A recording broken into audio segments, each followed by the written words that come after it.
I'm Beardmohbox, and I wanted to make a video about why the Cleveland Browns should not draft a quarterback with the second overall pick in this year's draft. And to me, it's quite simple.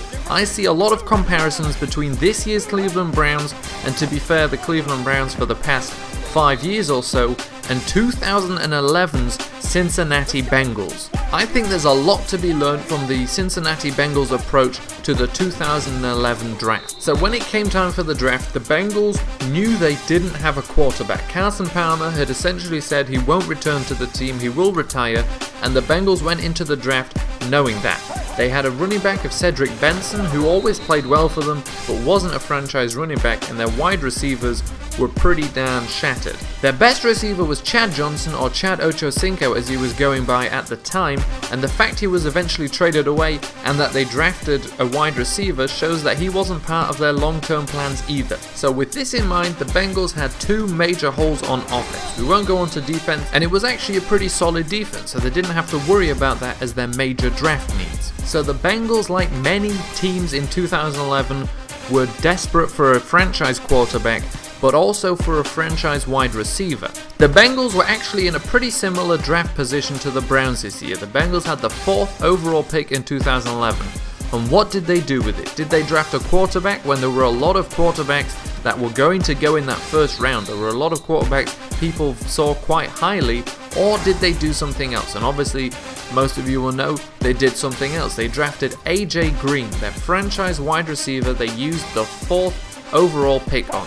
They needed a quarterback, but they thought, we're happy to wait. They let the Jacksonville Jaguars take Blaine Gabbert, they let the Tennessee Titans take Jake Locker before that, they let the Vikings take Christian Ponder, and the Bengals watched all these guys who we now know didn't really become very much, but who everybody at the time obviously thought was capable of a lot more. They watched them all walk to other teams, and then in the second round took Andy Dalton out of TCU. Now Dalton's had plenty of critics, but fact is, he's been good for the team, especially last year.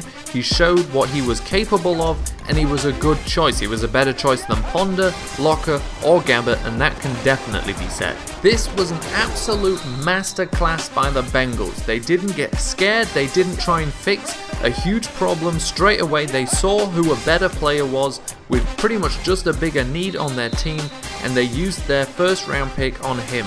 Then they worried about the quarterback situation later. Then in 2014 they drafted AJ McCarron in the 5th round, and he's turned out to be a very good player, a very good backup, and probably is going to be a better player than whoever the Browns have starting for them at quarterback next year. My point there is that value can be found in every round of the draft. You don't need to pull the trigger early to find a franchise player, and I think the Browns should take it easy on the quarterback hunt.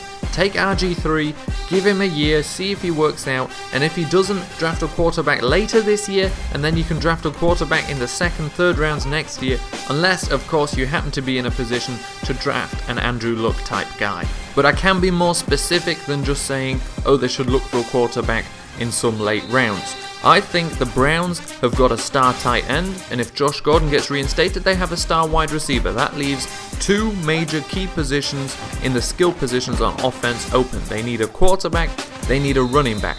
And I think that with their 2nd overall pick in the 1st round, they should draft Ezekiel Elliott, running back out of Ohio State, and then hope that in the 2nd round, Paxton Lynch, the quarterback out of Memphis, drops to them, and that way they'd be doing something very similar to what the Bengals did. They're not going for the first few quarterbacks, the Carson Wentz, the Jared Goff. They're taking that skill position player first, like the Bengals did with AJ Green, and then in the 2nd round you take the best quarterback that's left. Granted, the Browns actually did something similar in the 2012 draft. They took Trent Richardson with the 3rd overall pick out of Alabama, and then they took Brandon Weeden with the 22nd overall pick afterwards.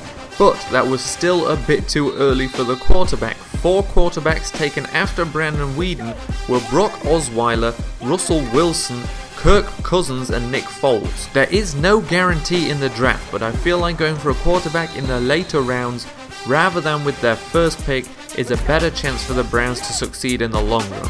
That does it for this video. I really wanted to make this video because I do think that if the Browns use their 2nd overall pick for a quarterback, it will be a waste I'm not saying the quarterbacks available are that bad, but I think they can probably get a lot better value and someone who's likely to do a lot better in their position with that high pick. Oh my God, play!